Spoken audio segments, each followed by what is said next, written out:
I am here to get this backhoe running. This has been sitting for about 20 years. The owner of the property is a viewer, and he sent me an email and explained that he needed to get this machine running and out of here so he can sell the property. So I'm going to try to help and get this thing running. It's pretty thick in here, which is going to make it kind of difficult to work. So before I do anything crazy, let's try to clear some of this brush out around it. Satan's bush everywhere in here. Get off of me, Satan. Can I get out this way? Possibly. Okay, there's a power line hanging, and it does go over to the pole, and it is connected. Let's try not to lick that. One of the things that I enjoy doing when it comes to getting cleaned up and ready for spring, what on earth are you wearing? It's my Sunday best, is taking care of my grass. Now, I have a gazillion things going on, and I don't have time to go and learn about all the different soil types and all the different fertilizers and all the different things that I should be doing with my lawn. So, I did some research, and I found that Sunday lawn care was the simplest way to get my lawn looking much, much better. Wow, this stuff survived that surprisingly well. Not even a scratch. Get growing. All I did was I jumped on their website, I punched in my zip code and a few other really simple questions. They have done all the research on the soil type and the type of grass in my area, and a couple of days later, I get a box in the mail with all of the things that I need to put on my grass. You just scan the QR code, and that tells you exactly how to put your plan into effect. They also send battery-powered sprayer, so you don't have to go looking for anything else. Sunday creates a lawn plan to ensure success, and they ship it free straight to your door. There's no harsh or unwanted chemicals. It's simple, it's friendly, and it works with nature by using cutting-edge plant science. Sunday is better, it's planet-friendly, and it was designed with your family in mind. So kick your furry round bahookie into high gear and go sprinkle some Sunday on your lawn. You can use my promo code 99projects30. That code gives you 30% off your first order. I'll put the link down in the description as always.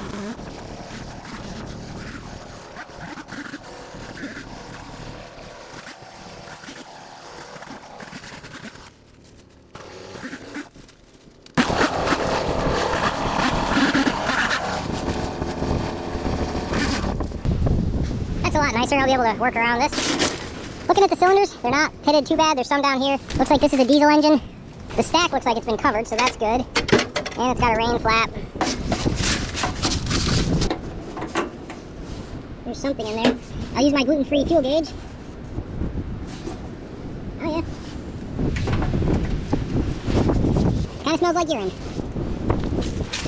Most of the glass is intact. Holy mackerel. Wonder if this guy likes to drink. You know, I can't think of anything that goes better with operating heavy equipment than consuming adult beverages. Really, the only thing better than that is consuming adult beverages and playing with your Freedom Seed dispensers. Al Gore's rhythm will banish me to the island of perpetual tickling. Got another. That feels free. The levers over there operate. That's good. Do you have an oil dipstick? Oh, yeah. It's not up to full, so that's good. Battery tray. Got a little bit of a mouse house here. Forgot to bring garbage bags. I don't want this stuff just laying around.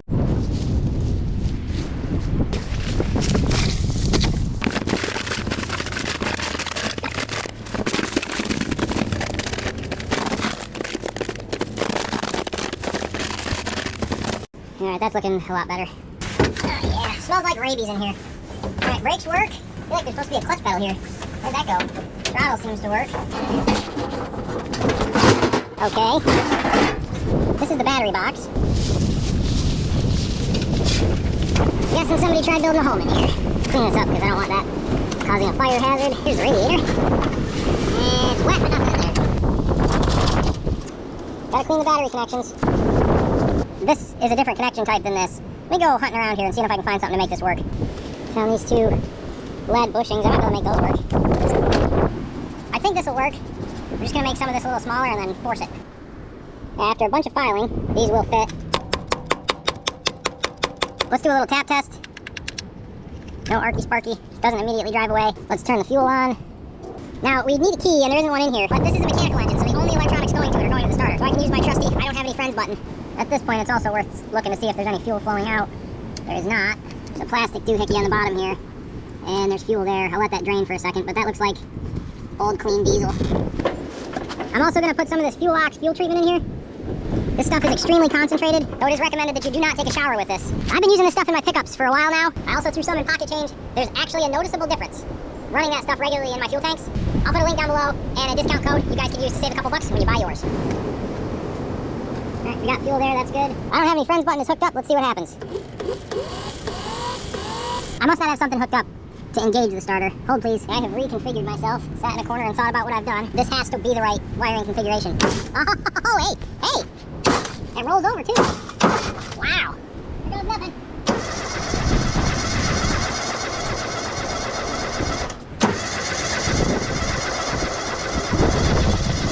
I'll be honest, it doesn't sound super great on the compression side of things. Cracking the injectors will encourage any air in the system to leave immediately. we should have had fuel by now. I cracked this line on the injection pump. It should be pushing fuel out of there. Generally, not getting fuel out of here means that the fuel isn't being pressurized on the high pressure side of the pump. I suspect the shutoff inside of there is stuck, and I'm probably gonna have to pull this cover. Just for the sake of science, let's see what happens when we give it a little snort of fresh air.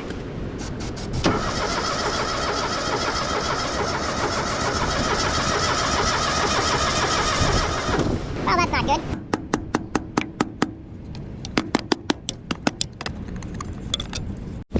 Alright, so I think I can show this. This guy right here is the shutoff, and this thing back here is what shuts it off in the pump. Push that way. It should. See, this would shut it off. For whatever reason, it doesn't want to spring back. This is the shutoff lever right here, so that pushes that little block there out. And what was happening before is it was sticking all the way there, so it wasn't returning back. Now, after messing with it, it's coming back every time. Click! Ouch. I'm just gonna pull this. Just gonna pull this intake boot off in case there's an emergency. I'll leave this open, and if something goes crazy, you know, you can stick your arm in there, or a glove might be a better option. All back together, let's see if we're gonna get fuel out of this guy. Wait a second, I gotta turn the fuel back on. Take 2. Still not getting anything out of that side. I'm also starting to see a battery being dead here. Oh, look at this, we got fuel up top. Nice.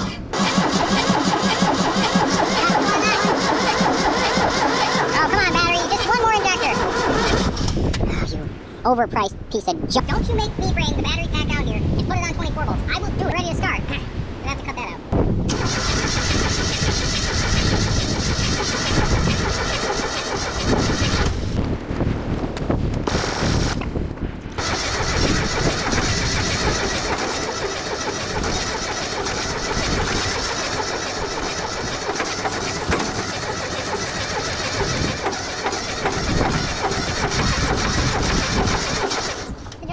Cooperating. Jump pack's hooked up to the big 12 volts.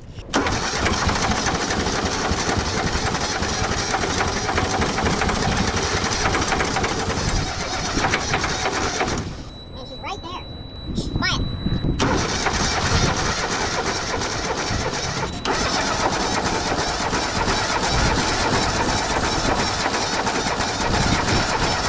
I bled the injectors one more time.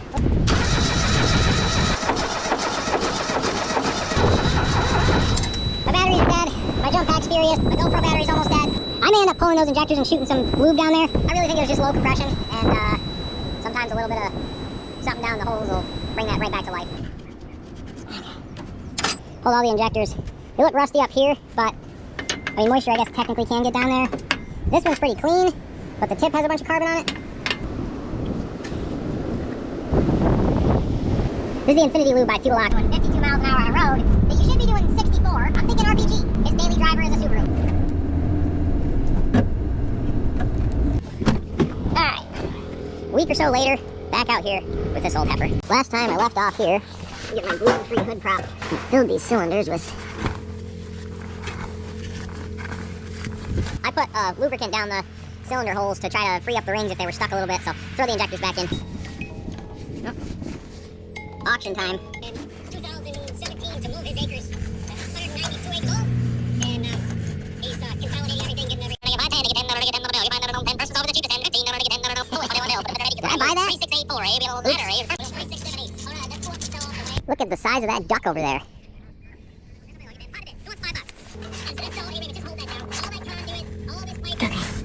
Alright, those are all hooked up. I'll go through and bleed them out. Turn the fuel back on, that's always helpful. I don't know why I tighten these things, knowing I was going to have to bleed these out. Alright, let's give it a crank and see what happens. Uh-oh. Oh my, I don't have any friends buttons fell off. Can't be having that.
I don't like standing next to all those hydraulic lines while it's running. You don't want one of those things to blow and smack you in the face. Let's see if the backhoe, or the front end loader rather, functions.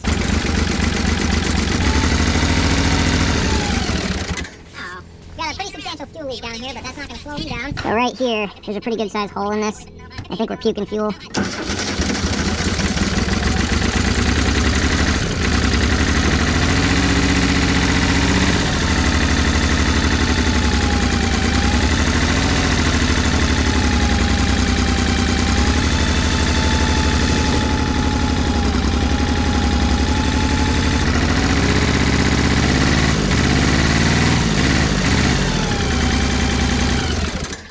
Pretty nasty fuel leaks getting this long. I mean, what do you expect? Let's check the backhoe part out. So if you aren't familiar with backhoes, usually the seat will swivel around so you can run the controls backwards. Pop this guy up, the seat swivels around over there.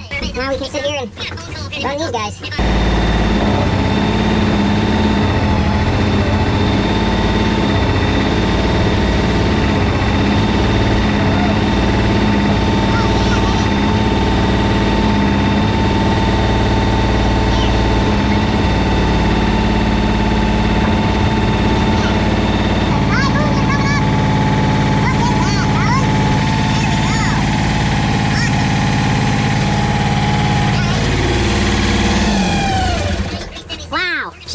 One small problem here. We are dumping fuel from somewhere. I don't know where, but she is puking. See, it's leaking out of this thing right here. Just spraying everywhere. Let me see if I can tighten that up somehow. Take this apart. You can kind of learn about it and see what's actually going on. Just gotta be careful there aren't springs or anything back there, or washers. This looks like some kind of check valve. I'll clean it up and see if I can get it working better. Alright, so I noticed a massive leak coming out of the side of this pump, and I pulled this off. I'm assuming this is some kind of diaphragm, and it is totally disintegrated. It's just falling apart in my hand. I thought that would have been just a gasket, but it looks like it's a diaphragm or something. I'm gonna do some research, see if I can just reseal that and if it'll work. Hold please. I did some research, and it looks like it's just a flat gasket with some holes in it. I'm not really sure why.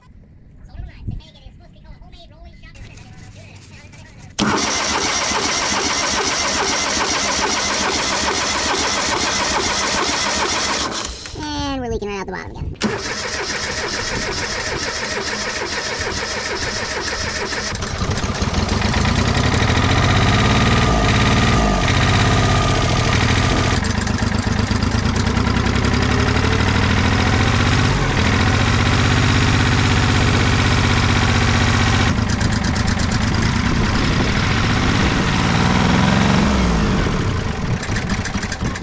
Unfortunately, this thing needs a reseal, probably that gasket. It's a high pressure thing.